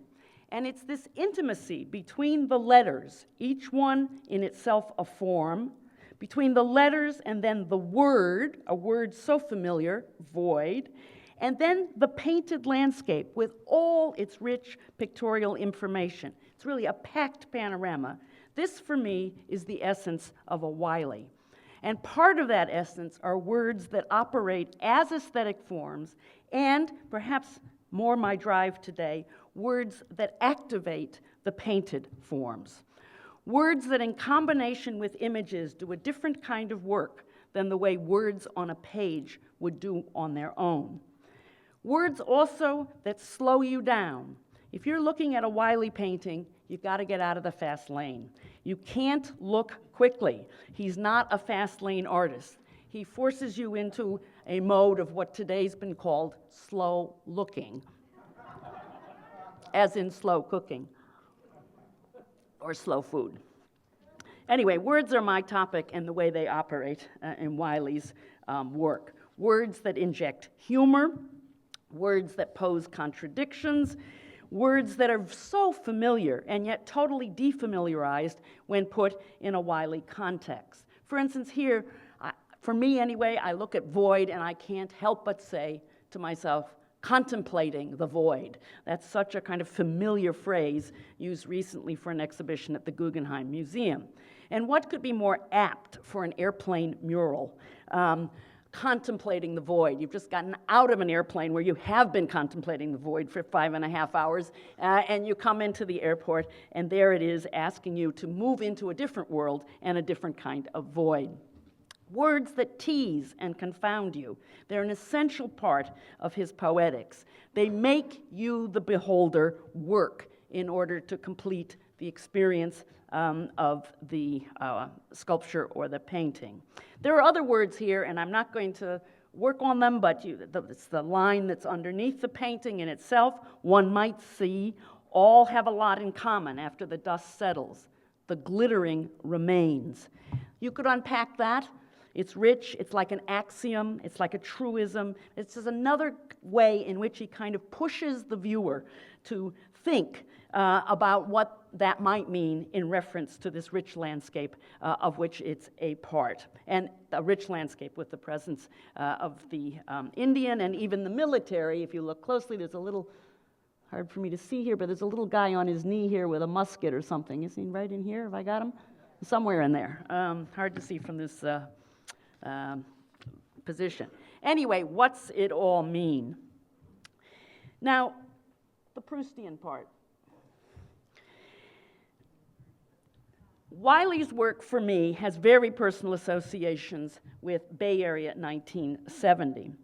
I first arrived here in the fall of '69, just right after, or Bill, I think, told me last night that he came in 1970. So we both came from the same part of the world, New York, to, in my case, Berkeley. My husband was taking a PhD, starting a PhD program here at the university, and I became a Bay Area resident for the next 30 years. My first teaching was at Berkeley in summer school. My first friend, Moira Roth, is here tonight, to this afternoon. It's getting to be night, but this afternoon. And then I taught at Mills and at Stanford. Now, when I arrived, I was all of 29 years old, and I thought I was on top of contemporary art, having been a kind of gallery groupie while going to graduate school in New York City. And this is the Berkeley I arrived at. The police were usually very much in presence. Being gassed out of the classroom became an overly familiar experience my first 2 or 3 years here. But in those New York years, I had seen the first exhibition of the Gallery of Warhol's boxes. I had been to see Oldenburg's marvelous foodstuffs in various settings, and I thought that I somehow had down what the sort of cutting edge and sort of excitement of radical contemporary art was all about. But it was when I came to Berkeley that I realized that I had sort of been living a Saul Steinberg existence. You know that map where he has the world stopping at the Hudson, and the next thing you know, it's the Pacific Ocean. But indeed, I was a New York provincial. I knew what was up in Manhattan. I had somehow missed Wiley's Frumpkin show in '68. I think it was because I was away doing research in Europe. But when I arrived here, I had never heard the names Robert Hudson, Roy DeForest, Bruce Conner, many of we've heard today, Joan Brown, Jay DeFeo, Bruce Nauman, William Wiley. I've never known ceramic to be a sculptural material. I didn't know you could write on photographs or sew on photographs. I had a lot to do, and it was my greening of my personal greening, of which Wiley was a part. But I did know one name, and I'm just delighted that that name is here in person. Then one name I knew was Peter Seltz. I didn't know Peter Seltz. I looked up to Peter Seltz, but he had made a very big impression during my student years in New York City because he had done major exhibitions, important exhibitions at the Museum of Modern Art, and it was New York Times news when Peter up and left to come out to the Wild West. And to Berkeley, where he was going to run a museum that did not yet exist. And when I arrived, a friend of mine had come out specifically to study with Peter Seltz in the graduate program, but he, I knew, was somebody that I wanted to follow and sort of see what was up. And he had just done a show which unfortunately I missed, And now that catalog is a rare object and hard to get, but he had done the Funk Art exhibition of 1967, which included Wiley. It had this famous sort of Arneson piece of the typewriter, Bruce Conner, Joan Brown, all these artists I had never heard of. And there was a debate going on campus in art historical circles as to whether or not this word funk was appropriate for describing what looked to Seltz's eyes as a number of artists, not that they had necessarily worked together and created self-consciously a movement, but to his eye, these were all artists that had something in relationship to one another. They were funny, they were irreverent, they were messy, they used junk materials. To some, they looked like they were some kind of Dadaist offshoot. There was also buzz about the new Berkeley building that was going up. My first exhibitions here were over in, I can't remember what that little brick building was, but was it power plant? That's right. That's the first few exhibitions that I saw were there. But this museum that we're all sitting in was on its way up, literally being constructed and about ready to open in 1970. And part of my own greening and initiation was to hang over one of these balconies and watch Anna Halprin's dance company perform this magical ritual sort of blessing of the empty building. And I don't know if there's any of you who are here that can remember that occasion, but I not only remember how beautiful it was and how long we stood, as I recall, it's like a couple of hours, but also I had never seen people take their clothes off in public like that. So that became the first time that I realized that I was also in Northern California and no longer in New York. Well, when this museum was opened, the first major, as I recall, Peter, you can tell me if I'm all wet here, but major retrospective in my way of thinking was a show that Brenda Richardson did in 1971, introducing me to the work of William T. Wiley. The show was called Wisdom, and the way he spells it, of course, is the best, W-I-Z, dumb, D-U-M-B. And here it was a chance for me to encounter one of those so-called funk artists of Northern California. And just as Paul was describing earlier, I just found a sculpture like this just kind of mind-blowing. And I didn't quite know what to do with it. I was stunned by the materials, dead tree twigs, slingshots that were biblical weapons in a world where, unfortunately, very real weapons were being used on the streets, such as rubber bullets and tear gas, and the use of a very powerful political symbol, like the peace sign. Here we were in a very politicized Berkeley environment, and he was taking something that was on T-shirts and on buildings and on graffiti and bringing it into the museum and activating a work of sculpture with this very powerful symbol during these years of the Vietnam War. Even perhaps the notion of a crucifix, if you want to go that place, which is made by the signage that is on the wall behind it that says, Art, Official Peace Plan. I had never seen anything quite like this. It was the messiness of it, it was the reading, and here to illustrate what Paul said already very elegantly, this is what we thought sculpture was going to be at that time. Big primary forms, large iconic images like that of the American Hamburger by Oldenburg, but no intricacy of detail, no byways. To put it in a kind of East Coast way, what you saw was what you got. And if artists used words at that time, they used them mimetically. And here, Warhol, of course, famously, the words they used were not invented by the artist, as Wiley's words are, but they belonged to the artifact being described. They didn't change how one looked at the image. Rather, they reinforced what the image represented, a Campbell's soup can or the front page of a New York newspaper. But words for Wiley seemed so different. They were so personal. He made words a part of his artistic arsenal, his palette. He seemed to sculpt and paint with words. I came to think that this is really using Tom Wolfe's phrase in a very different way, that it's about the painted word that I'm focusing on here for a moment in Wiley's work.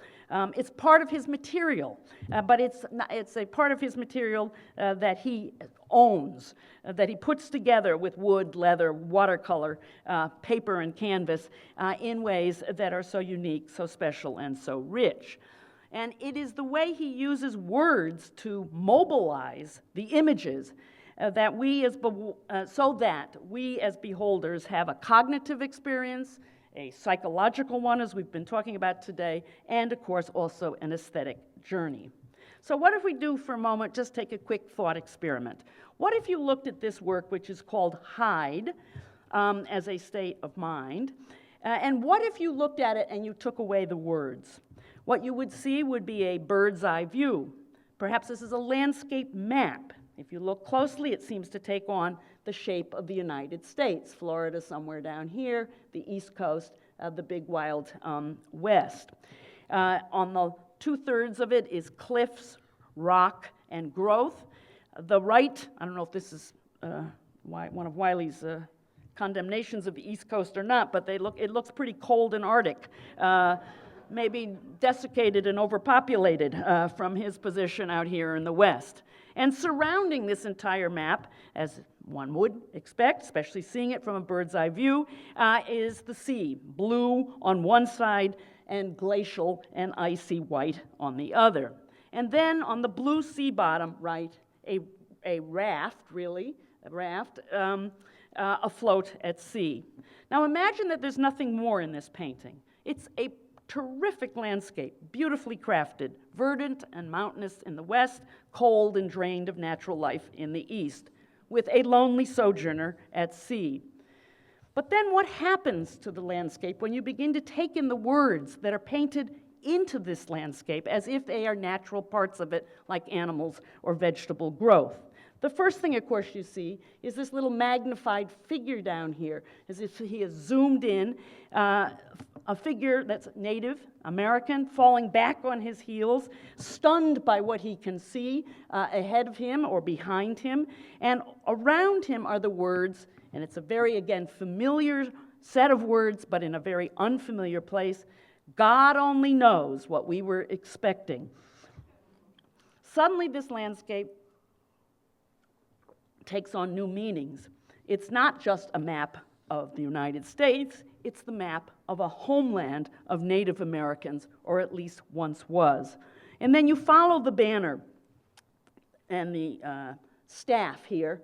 Follow it, it again weaves itself into the landscape, and it comes down with this banner right to a little watering hole of some sort, and the words written in, again, as if they are part of the ecology of the area, hide, H-I-D-E. In big letters, that's the command, hide. And then as a kind of addendum, as a state of mind. Hide as a state of mind. It's a great pun. What is a hide? Hide could also, of course, be a piece of leather or a hide that's been tanned, a hide that's been a piece of Native American clothing. There's another way in which hide is used over here, little tiny bit of writing in here, which is hard to read here in this form, but that statement says, they didn't know what to do with the hides, H-Y-D-E-S. It's begins now to be a wonderful kind of anagram, a puzzle that puts you into a kind of psychological, it makes you think about hiding as a psychological state, hiding from perhaps the enemy, hiding from authority, hiding from your own demons. My point is that what the words do is they kind of wake up the imagery, if you will. Suddenly the landscape becomes something more than vegetation and topography. It becomes a historical space, a space of violence and genocide. It can be a mythical and metaphoric space where beauty and violence both reside. It's a seductive Garden of Eden where not all is what it seems to be. The more we look, the more we journey into the landscape and also into our own corridors of the mind. How different that kind of engagement with words is, and again, I'm illustrating Paul's point that he made earlier. Very different engagement than the words as used by members like Barbara Kruger of the Next Generation, also just happens to be from the other coast. Kruger, a conceptual artist, I admire her a great deal, but my point is to try to give color and texture and meaning to the way Wiley uses language. Here it's, you could say, the politics without the poetry. A closed statement as opposed to the open-endedness of Wiley's painted words. If you compare that use to, let's say, something we've already seen, because Jock showed it, if you compare her sloganeering soundbite to Wiley's gentle command, "I hope you learned your lesson," written as if it were by hand on a slate board, you begin to see the kind of intimacy and personalness of Wiley's address.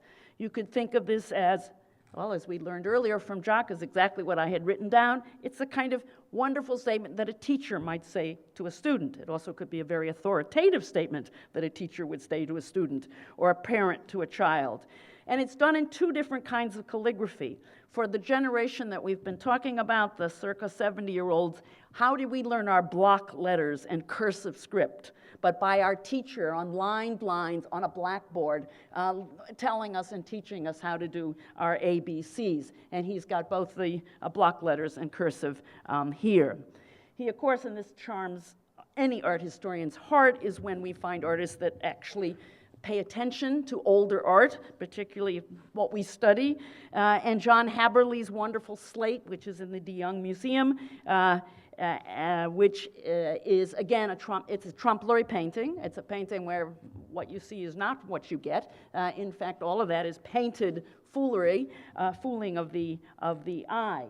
And you notice that you get the same kind of wonderful skill in illusionism in Wiley's etching and aquatint here, the erased letters, the birth date, which we looked at earlier, and then the final beautiful, perfectly rendered penmanship on the surface, and then the graffiti that is sketched in around the frame.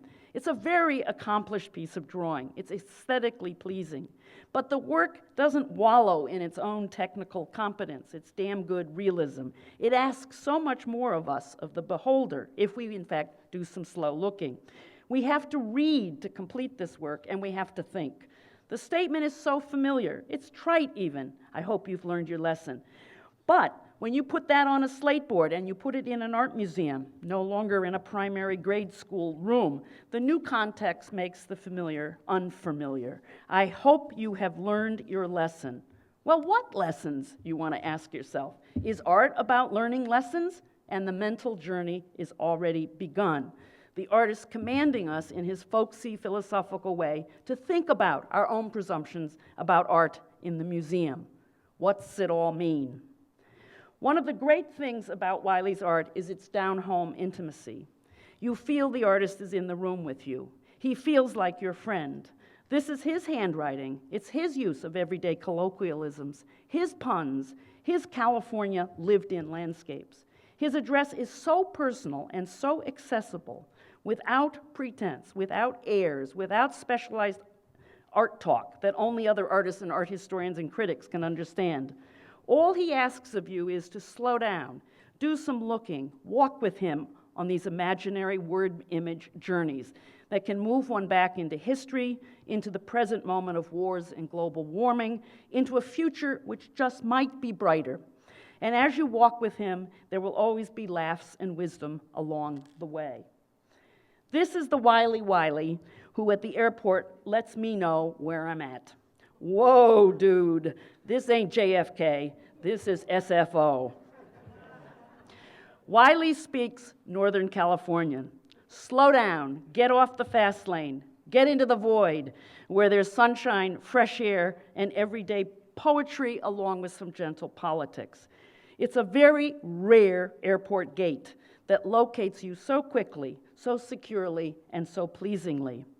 Wiley's is the best kind of regionalism. It's an art language that comes from a very specific geography and historic place, that generation of circa 1938, born in 37, 38, 39, whatever, that we've been talking about.